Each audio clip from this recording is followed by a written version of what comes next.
The Duke believed his son was born fragile, not tragic fragile, the kind society sighs over at tea. No, the kind that makes men avert their eyes because it feels like looking at guilt.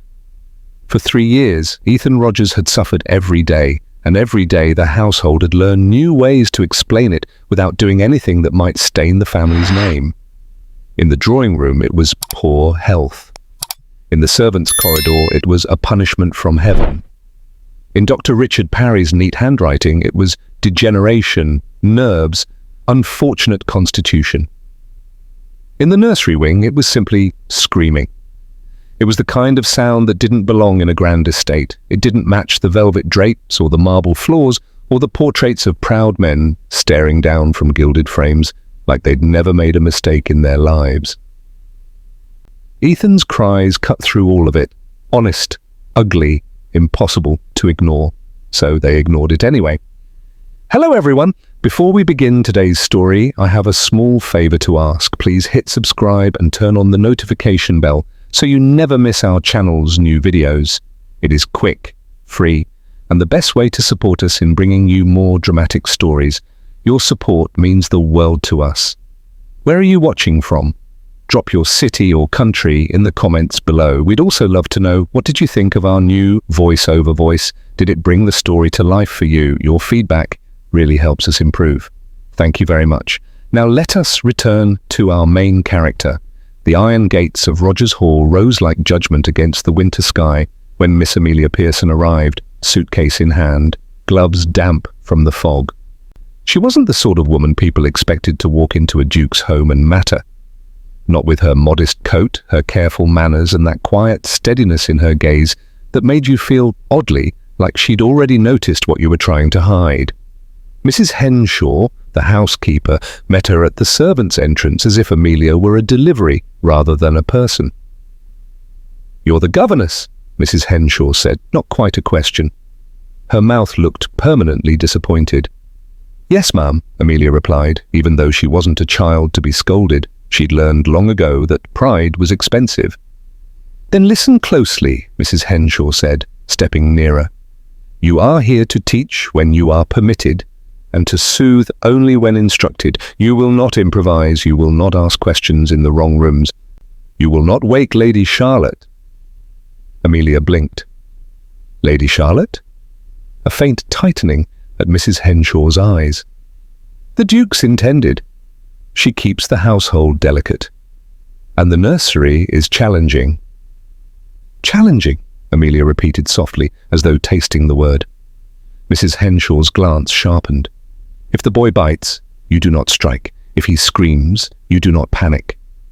If his grace commands distance, you obey." "And if he's suffering?" Amelia asked, before she could stop herself. Mrs. Henshaw stared at her like Amelia had spoken in church. "The family does not discuss suffering," she said finally. "They discuss decorum." Amelia should have been afraid. To be honest, she was.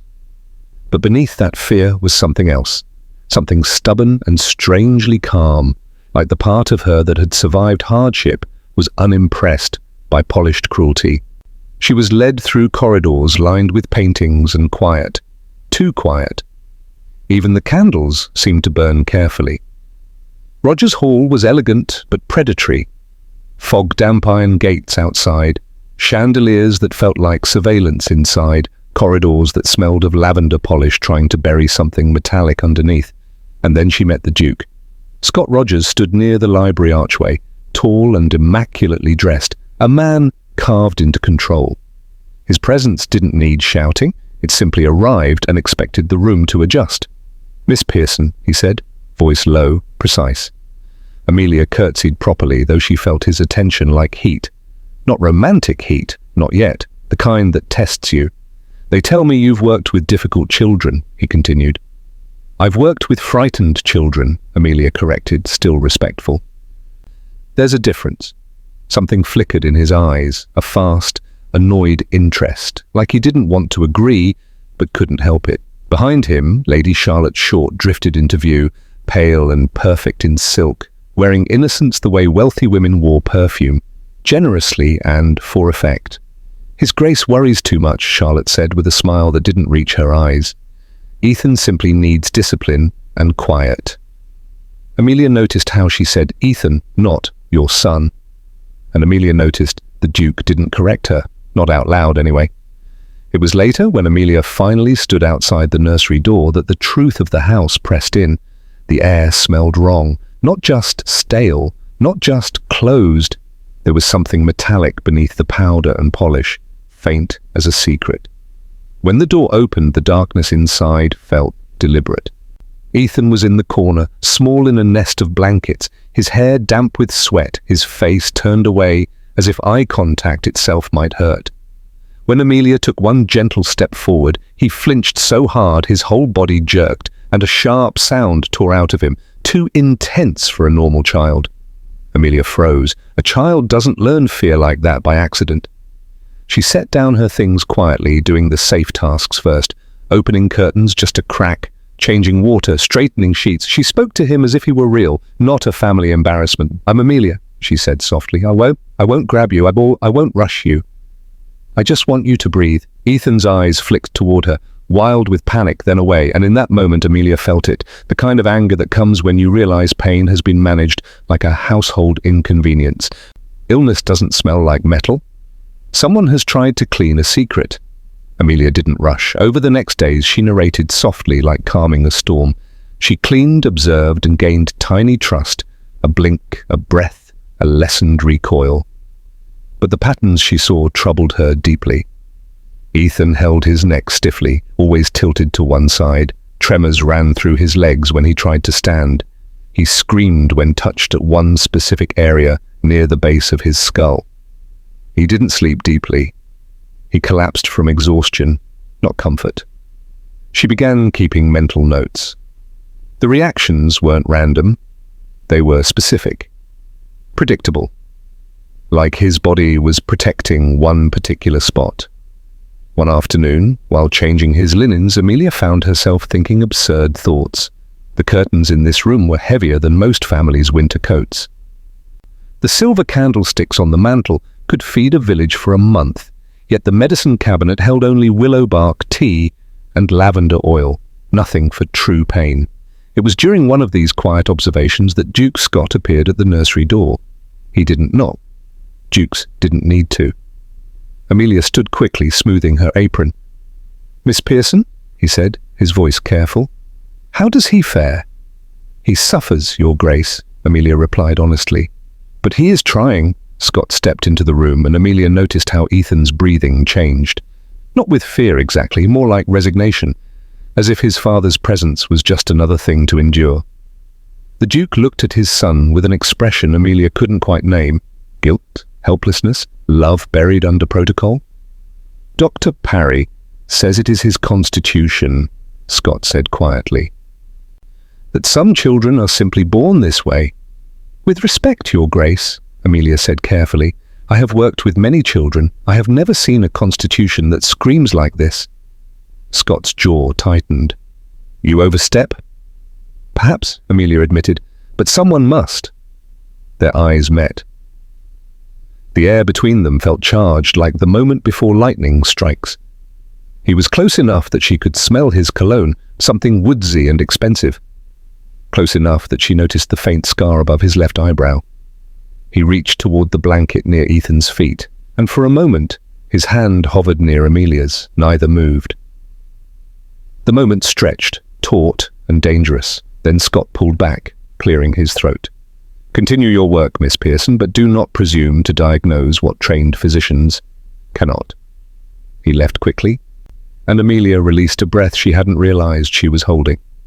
That evening, Lady Charlotte accidentally appeared during Amelia's rounds. She swept into the nursery like she owned it, which Amelia supposed she soon would.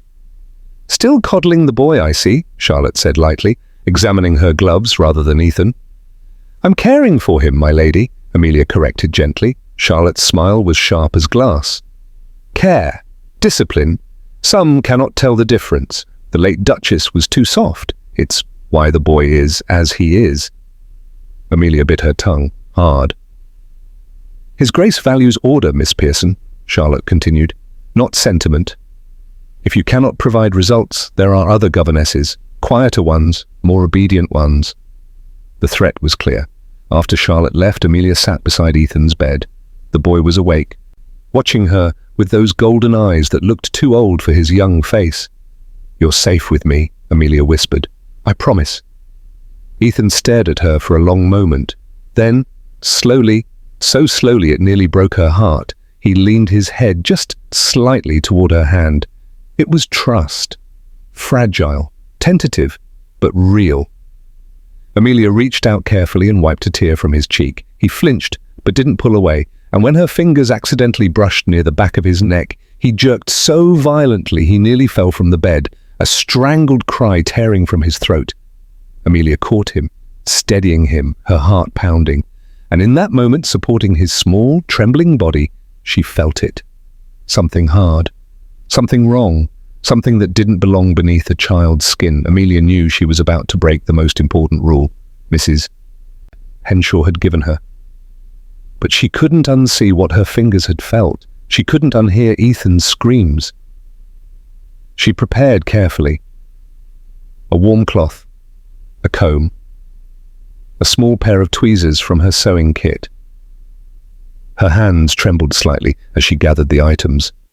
"Ethan," she whispered, kneeling beside his bed, "I need to look at your neck. I think something is hurting you, something we can remove." He watched her with wide, terrified eyes. But he didn't run.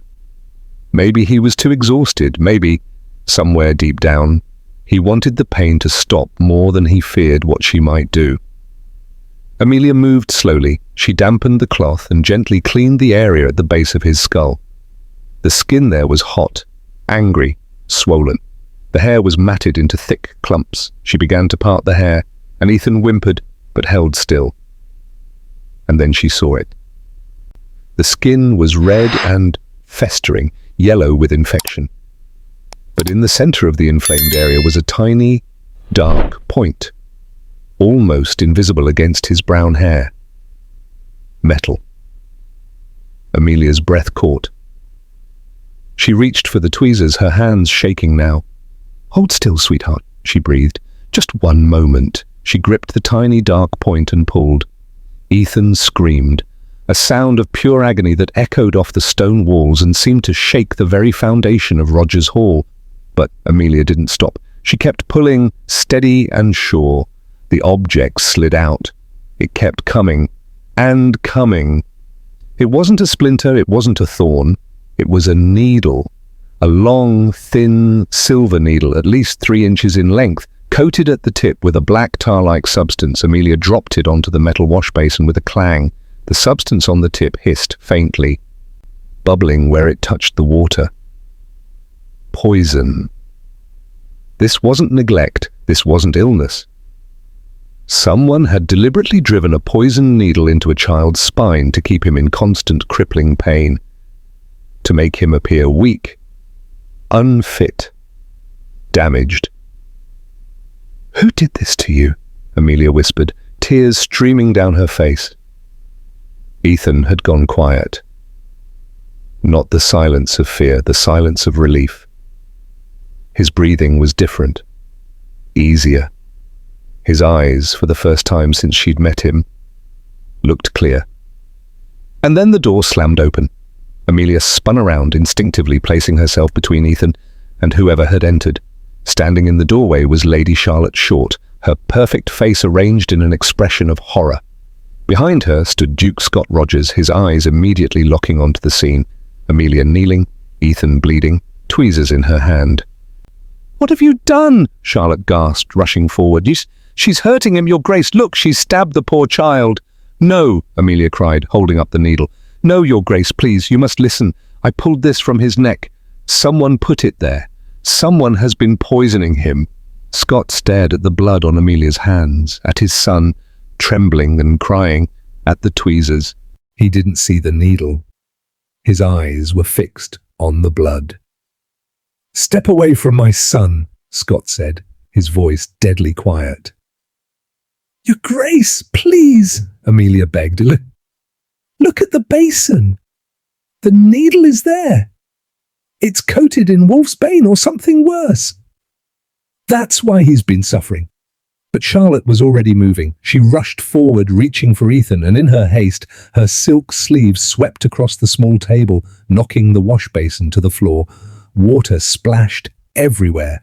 The needle clattered across the stone and rolled, spinning under the heavy wooden wardrobe. "You clumsy fool!" Charlotte spat at Amelia. "You've upset him so badly he's shaking. Look what you've done!" "There was a needle," Amelia shouted, desperation making her reckless.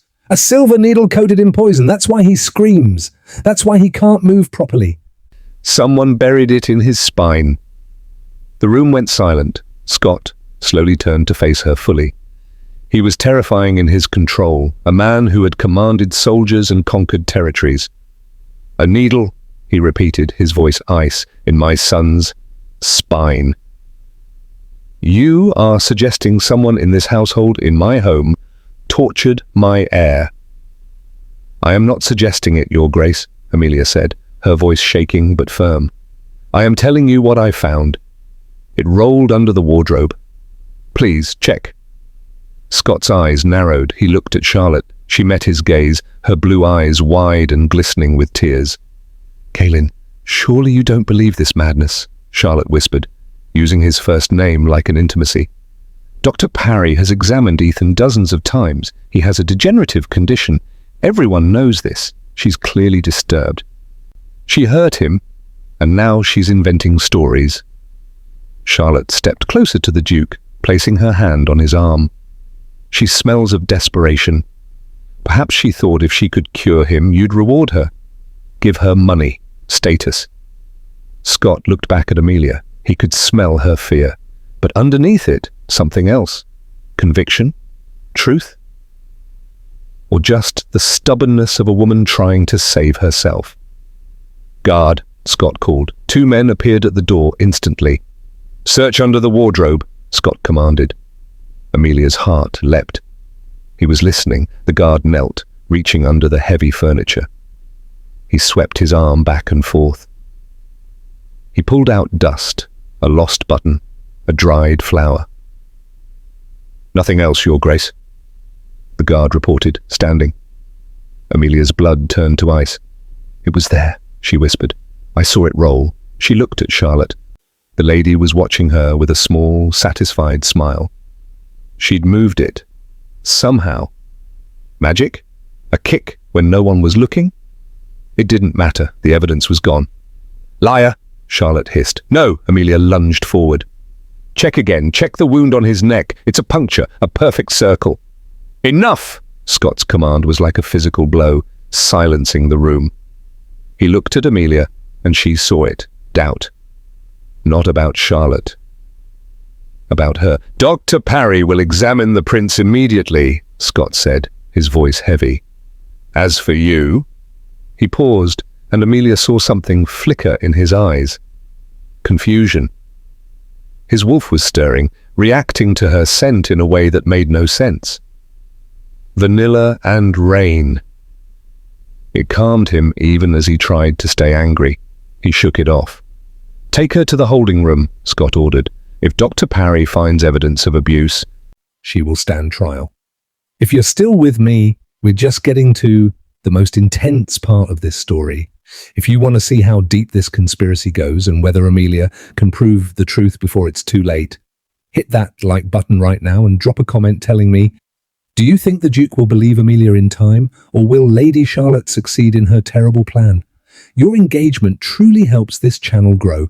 Don't forget to subscribe if you haven't already. Now let's see what happens next. The holding room wasn't quite a dungeon, but it wasn't far off. It was a small stone chamber in the older part of Rogers Hall, used for servants who'd committed theft or other household crimes before they were sent to the magistrate. Amelia sat on the narrow bench, her wrists sore from where the guards had gripped her. She wasn't shackled, but the heavy door was locked from the outside. She replayed the scene over and over. The needle, the poison, Charlotte's perfectly timed entrance. The vanishing evidence. This wasn't random cruelty, this was planned, precise, and Charlotte was at the center of it. Meanwhile, in the brightly lit examination room, Dr. Richard Parry nervously attended to Prince Ethan. Duke Scott stood rigid, his arms crossed, watching every movement. Lady Charlotte hovered nearby, her expression perfectly arranged into maternal concern. "What is it, Doctor?" Scott demanded. Dr. Parry carefully examined the wound at the base of Ethan's neck. The boy was quieter than usual. He whimpered when touched, but he didn't snarl or snap. "Your Grace," Dr. Parry began, his voice uncertain, "the prince has certainly been through trauma, and I have found a puncture wound, fresh, at the base of the neck near the upper spine." Scott inhaled sharply. "A bite?" "No, Your Grace. A bite would show teeth marks, perhaps tearing. This is perfectly round, like a thin, sharp instrument penetrated the skin." The room seemed to drop 10 degrees. "And is there a foreign object present?" Scott asked, his voice dangerously quiet. "No, Your Grace. I see no object now. But the skin around the entry point is inflamed and shows signs of systemic poisoning, specifically exposure to wolf's bane or a similar toxin." Charlotte moved quickly, placing a calming hand on Scott's arm.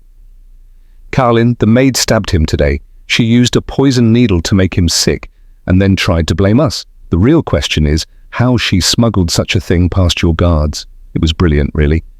The poison is fresh. The needle is gone. The governess is guilty." Scott took a shuddering breath. He wanted to believe Amelia. Something about her steadiness, her defiance, called to him in ways he didn't understand, but the facts were damning. "The X-rays, Parry," Scott said.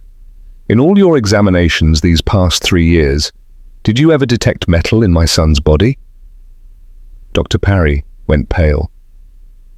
He shuffled through his documents. "No, Your Grace, never. I have the records. Nothing abnormal was detected." Scott nodded slowly. If the needle had been there for years, the old examinations would have shown it. Therefore, it must have been introduced recently by the governess. "Keep him sedated until we resolve this matter," Scott ordered, "and summon the magistrate. The governess will face formal charges," as Scott strode from the room. Charlotte watched him go. Her mask of concern slipped, just for a moment, into a smile of cold satisfaction. She turned to Dr. Parry, who was trembling. "Doctor," she said sweetly, "about those X-rays. I trust they're filed securely?" "Yes, Lady Charlotte," Parry stammered. "Good. If any of those sheets happen to show even the faintest speck of silver near the prince's spine, I trust you'll handle it appropriately. After all, we wouldn't want anyone to think you'd been incompetent all these years, would we?" Dr. Parry's face went white. "No, my lady." "Excellent." Charlotte patted his shoulder like a favored pet. "You've always been so reliable." Later that evening, Scott found himself walking toward the holding room. He told himself it was to question the prisoner, to understand her motive, to find the truth. But truthfully, he didn't know why he was going. When he opened the door, Amelia stood immediately, her eyes blazing with determination despite her circumstances. "Your Grace," she said, "please just listen." "I have listened, Miss Pearson," Scott replied, though he didn't move to leave. "And all I hear are accusations without proof." "The proof was there. Lady Charlotte moved it." "Lady Charlotte has served this household faithfully for 2 years, Scott said, but even to his own ears, the words sounded hollow. "Why would she harm my son?" "Because as long as Ethan is unfit, she controls you," Amelia said bluntly. "And if he were to die, declared too weak to inherit, where would the title go? To your brother's line? Or to a new Duchess, and whatever children she might bear you?" Scott's hands curled into fists. "You go too far." "Do I?" Amelia stepped closer, unafraid. "Look at his eyes, Your Grace. Really look. Since I removed that needle, has he screamed? Has he thrashed?" Scott was silent. She was right. Ethan had been calmer. "Why does my presence anger you?" Amelia asked quietly. "Is it because I'm lying? Or because some part of you knows I'm telling the truth?" They stood close now. Too close. Scott could smell lavender in her hair, could see the flecks of gold in her green eyes. His wolf stirred again, whispering words he didn't want to hear. Mate. Protect. Believe her. He stepped back sharply, as if burned. Dr. Parry will deliver his full report tomorrow, Scott said, roughly. If you are innocent, it will show. And if Lady Charlotte has already ensured it won't? Amelia challenged. Scott had no answer. He left quickly, the door slamming behind him, leaving Amelia alone in the cold stone room. But as he walked away, he couldn't shake the image of his son's clear golden eyes, or the memory of Amelia's steady voice saying, "He's not broken, he's been hurt." The next morning, Rogers Hall received an unexpected visitor, Lady Agatha Boyle, a sharp-witted dowager with connections to half the noble families in England and a reputation for seeing through polite lies like they were made of glass. She arrived in a gleaming carriage, dressed impeccably in deep purple silk, and announced herself as if she owned the place. Mrs. Henshaw nearly fainted, trying to prepare proper refreshments. Lady Agatha swept into the drawing room, where Duke Scott and Lady Charlotte were taking breakfast, her eyes missing nothing, the tension in Scott's shoulders, the forced brightness in Charlotte's smile, the unusual quiet from the nursery wing. "Your Grace," Agatha said, settling into the best chair without waiting for an invitation. "I've come to check on young Ethan. I heard such distressing rumours in town." "Rumours?" Scott asked carefully. "That the poor child has taken a turn, that there's been some sort of incident with the new governess, that Dr. Parry has been summoned at odd hours." Agatha sipped her tea delicately. "If silence were medicine, your son would be cured by now." Charlotte laughed lightly. "Lady Agatha, you mustn't listen to servants' gossip. The governess was dismissed for improper conduct. Nothing more." "Dismissed or detained?" Agatha's eyes sharpened. "There is a difference." Scott shifted uncomfortably. He'd forgotten how little escaped Lady Agatha's notice. "The matter is being investigated," Scott said firmly. "The governess made serious accusations." "Against whom?" Agatha asked innocently. The silence stretched. "Against the household," Charlotte supplied smoothly. "She claimed poor Ethan's condition was deliberate harm rather than his unfortunate constitution. Clearly the woman is disturbed." "How fascinating," Agatha murmured. "And did she provide any evidence for this disturbing claim?" "She claimed to have found a needle," Scott said reluctantly. "But no such object was recovered." Agatha set down her teacup with a soft click. "A needle? In the child? How medieval."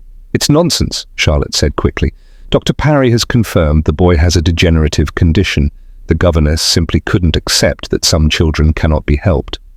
Lady Agatha studied Charlotte with the intensity of a cat watching a mousehole. "How fortunate young Ethan has you to speak for him, Lady Charlotte. Tell me, how is the dear boy today? Better or worse since this needle business?" "About the same," Charlotte said. "Actually," Scott interrupted, frowning. "He's been calmer, sleeping more peacefully." Agatha's eyebrow rose. "How remarkable." "His condition improves the moment the governess is accused of worsening it." "What an extraordinary coincidence." Charlotte's smile tightened. "Children are unpredictable, Lady Agatha." "Indeed they are. As are ambitious women." Agatha stood gracefully. "I wonder, Your Grace, if I might meet this scandalous governess. I do so enjoy hearing both sides of a story." "That's not necessary," Charlotte began. "I think it's an excellent idea," Scott said suddenly, surprising everyone, including himself. Charlotte's face remained pleasant, but her eyes flashed with something cold. Within the hour, Amelia was brought to a small parlour. She was dishevelled, but dignified, her green eyes alert and wary. Lady Agatha studied her with open curiosity. "You must be the dangerous criminal I've heard so much about." "I am a governess who tried to help a suffering child," Amelia replied quietly. "Tell me what you found," Agatha commanded. And Amelia did. She described Ethan's symptoms in detail, the pattern of pain, the discovery of the hard object, the long silver needle coated in black poison. Agatha listened without interrupting. When Amelia finished, the older woman sat back thoughtfully. "You realize, my dear, that, without proof, you sound quite mad." "I know," Amelia said. "But I also know what I saw, and I know that boy is suffering less since that needle was removed." "Interesting." Agatha turned to Scott, who had been listening from the doorway. "Your Grace, I have a suggestion. I would like to summon Inspector Thomas Hayden, purely as a favor to me. He's investigating some missing items from my estate, and while he's here, perhaps he could provide an objective assessment." It was a transparent excuse, but it was also brilliant. Charlotte couldn't object to helping Lady Agatha without seeming suspicious. "Of course," Scott agreed. Inspector Hayden arrived that evening, a methodical man with kind eyes and a reputation for fairness. He interviewed everyone separately. He noticed things. Why had Dr. Parry never taken X-rays focused on the upper spine specifically? Why were past medical records vague about treatments? Why did Lady Charlotte seem to monitor access to the prince so carefully? When Hayden spoke with Dr. Parry, the physician was sweating despite the cool evening air. "You've treated the prince for 3 years, Hayden noted. Yet, you never detected foreign objects or poisoning until yesterday. The symptoms were consistent with a genetic condition," Parry stammered. "Were they? Or were they consistent with what you were told to diagnose?" Parry's hands shook. "I don't understand what you're implying." "I'm not implying anything, Doctor. I'm simply noting inconsistencies." That night, Scott couldn't sleep. He found himself outside the nursery, watching Ethan through the cracked door. The boy was resting peacefully for the first time in memory. His breathing was even. His face, for once, looked like a child's face rather than a map of pain. "He's better," a soft voice said behind him. Scott turned to find Amelia, escorted by a guard but clearly brought to the nursery at someone's orders. Lady Agatha's, he suspected. "Miss Pearson," Scott acknowledged. "I didn't hurt him," Amelia said quietly. I would never hurt a child." "Then who did?" Scott asked, and the question was genuine, desperate. "Someone who benefits from his suffering," Amelia replied. "Someone who needs him to appear unfit. Someone close enough to access him regularly without suspicion." Their eyes met. The truth was there, hovering between them, too dangerous to speak aloud. Scott reached out, almost unconsciously, and his fingers brushed Amelia's hand. The contact sent a shock through both of them. Warmth, recognition, something that felt inevitable and impossible all at once. "If you're right," Scott whispered, "then I have been blind, willfully blind." "You trusted the wrong person," Amelia said gently. "That's not the same as being cruel." For a moment they stood there, hands barely touching, breathing the same air. Scott found himself leaning closer, drawn by something he couldn't name and didn't want to resist. Footsteps echoed in the hallway. They sprang apart just as Lady Charlotte appeared, her expression pleasant, but her eyes sharp as she took in the scene. "How domestic," Charlotte observed coolly. "The Duke and the accused standing so close. I hope I'm not interrupting anything improper." "You're not," Scott said, but his voice lacked conviction. Charlotte smiled. "Good, because I'd hate for there to be any more scandals. One governess attacking the prince is quite enough, don't you think?" She glided away, leaving poison in her wake. But Amelia had seen it. The flicker of panic in Charlotte's eyes. She was losing control, and desperate people made mistakes. The next morning, Amelia was moved from the holding room to a better chamber, thanks to Lady Agatha's insistence that treating suspects like criminals before trial is terribly unbecoming. But Charlotte wasn't finished. That afternoon, Ethan suddenly took a turn. He began crying again, thrashing in his bed, his symptoms returning with frightening intensity. Mrs. Henshaw found him and immediately summoned everyone. "You see," Charlotte announced as they gathered in the nursery, "the governess must have done something else to him. Perhaps she poisoned him before she was caught. But Amelia, escorted by Inspector Hayden, saw something Charlotte didn't expect her to see. On the table beside Ethan's bed was a fresh glass of water. The same table where Charlotte had been standing moments before, according to the frightened maid. "Inspector," Amelia said quietly, "test that water." Charlotte's face went pale. "How dare you?" "Test it," Scott commanded. Hayden took the glass carefully. He sniffed it, then dipped a silver spoon into the liquid. The spoon tarnished immediately, turning black. Wolf's bane. The room went silent. "That's impossible," Charlotte breathed. "I only brought him fresh water." She stopped, realizing her mistake. "You brought him the water," Scott repeated slowly. "Personally?" "I was being helpful." Charlotte's composure was cracking. "The maids are so unreliable." "Lady Charlotte," Inspector Hayden said calmly, "I'm going to need to search your chambers." "You have no right." "I have every right when a child's life is at stake." What they found in Charlotte's rooms destroyed her carefully constructed innocence. A hidden box containing 3 more silver needles, a vial of concentrated wolfsbane, and most damning of all, a journal. In Charlotte's own handwriting, she had documented her plan. Make the heir appear unfit, ensure her position as Duchess, control the estate through Scott's grief and guilt. When confronted, Charlotte's mask finally shattered completely. "I did it for you," she screamed at Scott, all elegance gone. "For us, that boy was never going to be strong enough. He would have ruined everything you built. I was helping." "Helping?" Scott's voice was deadly quiet. "You tortured my son." "I secured your legacy," Charlotte insisted. "With him gone, we could have had strong children, worthy heirs." "He is my son," Scott said, and each word fell like a hammer. "And you are nothing." Charlotte lunged at him, her nails like claws, but the guards caught her easily. As she was dragged away, still screaming accusations and justifications, Scott stood motionless, staring at his hands like he'd never seen them before. Amelia approached carefully. "Your Grace." "I let this happen," Scott interrupted, his voice hollow. "For years, I saw the suffering and I chose to believe comfortable lies. You didn't know." "I should have known," he turned to her, and Amelia saw tears in his eyes. "You knew in days. You, a stranger with no medical training, saw what I refused to see." "Because I wasn't afraid of the truth," Amelia said gently. "And because I had nothing to lose by believing him." Scott truly looked at her for the first time, not as a servant, not as an employee, but as the woman who had saved his son when everyone else, including him, had failed. "I don't deserve your forgiveness," he said quietly. "Perhaps not," Amelia agreed, "but Ethan deserves your presence. He needs his father, Your Grace, not your guilt." Scott nodded slowly.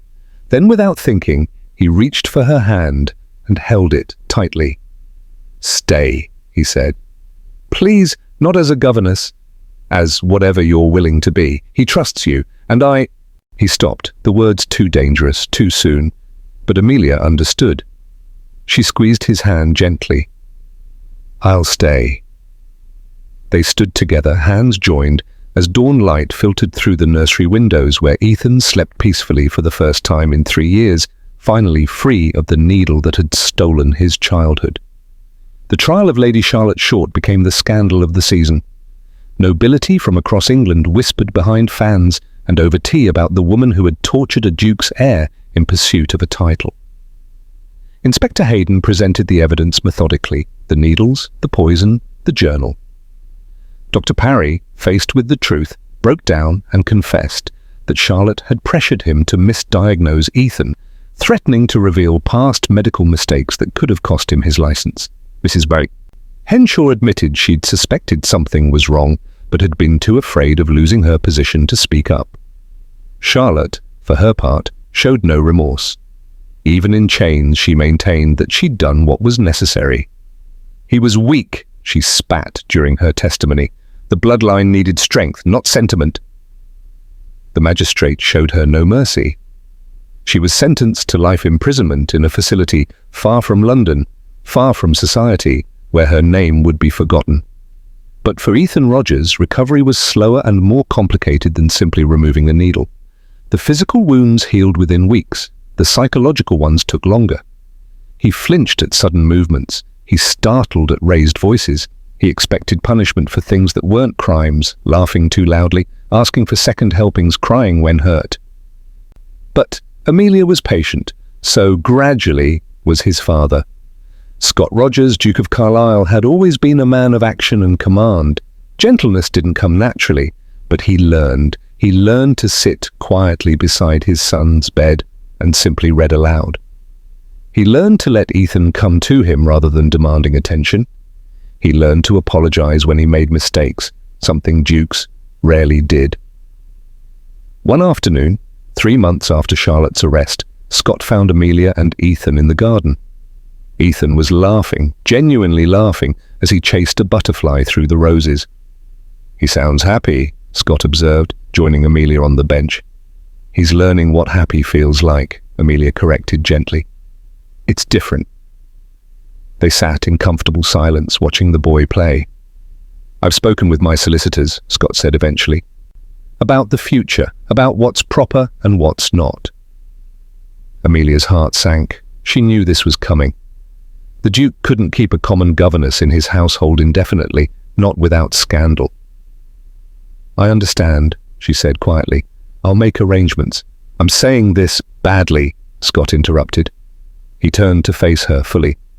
"Miss Pearson, Amelia, you saved my son's life. You showed me the truth when I was too coward to see it. You gave me back something I thought I'd lost forever. I only did what anyone would have. No, you did what no one else had the courage to do." He took her hand carefully, as if asking permission.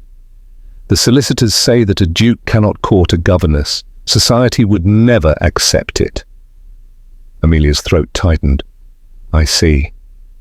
"But," Scott continued, a small smile playing at his lips, "society might accept a duke courting a gentlewoman of modest means who happens to serve as his son's companion, especially if that duke makes it very clear he intends to marry her eventually, scandal or not." Amelia's breath caught. "You can't mean—" "I do. If you'll have me, have us. I know I've given you every reason to refuse. I know the road ahead won't be easy. But I also know that I don't want to face it without you. Your Grace—" "Scott," he corrected softly. "When we're alone, I'm just Scott." "Scott," Amelia whispered, testing the name. "I'm nobody. I have no dowry, no connections, no—" "You have everything that matters," Scott interrupted. "You have integrity, courage, kindness. You have my son's trust and my heart, though I have no right to offer it after everything." "Amelia!" Ethan called from across the garden, running toward them with a daisy clutched in his small fist. "Look what I found." He climbed onto the bench between them, offering the flower to Amelia with a shy smile. "It's beautiful," Amelia said, her eyes shining with tears. Ethan leaned against her, comfortable and trusting. Then he looked at his father and, with careful deliberation, took Scott's hand and placed it over Amelia's. "There," Ethan announced, satisfied. "Now we're all together." Scott and Amelia's eyes met over the child's head, and something passed between them that needed no words. "Yes," Amelia said softly, answering the question Scott had asked. "Yes, we are." 6 months later, on a spring morning filled with flowers and scandal and joy, Miss Amelia Pearson became the Duchess of Carlisle in a ceremony that defied convention and delighted exactly no one except the people who mattered. Lady Agatha attended, of course, wearing purple and looking enormously pleased with herself. Inspector Hayden stood as a witness, having become an unexpected friend to the unusual family. And Ethan Rogers, healthy and happy and healing, served as the ring-bearer, walking down the aisle without a single tremor, his golden eyes bright with pride. The tongue whispered and judged and predicted disaster. They were wrong, because the Duke had learned that reputation without truth was worthless. And Amelia had learned that sometimes the greatest love stories begin not with a first glance, but with a first truth, spoken when silence would have been easier. As for Ethan, he grew up knowing that he had been worth saving, worth fighting for, worth believing in. And that made all the difference. We've reached the end of this powerful story, but I'd love to hear your thoughts. Kindly rate the video in a scale of 1 to 10. Did you guess Lady Charlotte was the villain from the beginning, or were you surprised? What would you have done in Amelia's position? Drop your answers in the comments below. If this story moved you, please hit that like button and share it with someone who loves dramatic historical romances. And if you're not already subscribed to Duke's Royal Library, click that subscribe button and turn on notifications so you never miss our next scandal-filled story. We have so many more tales of mystery, romance and justice coming your way. Thank you so much for watching. And remember, sometimes the bravest thing you can do is speak the truth when everyone else chooses silence. Until next time, this is Duke's Royal Library. Thank you.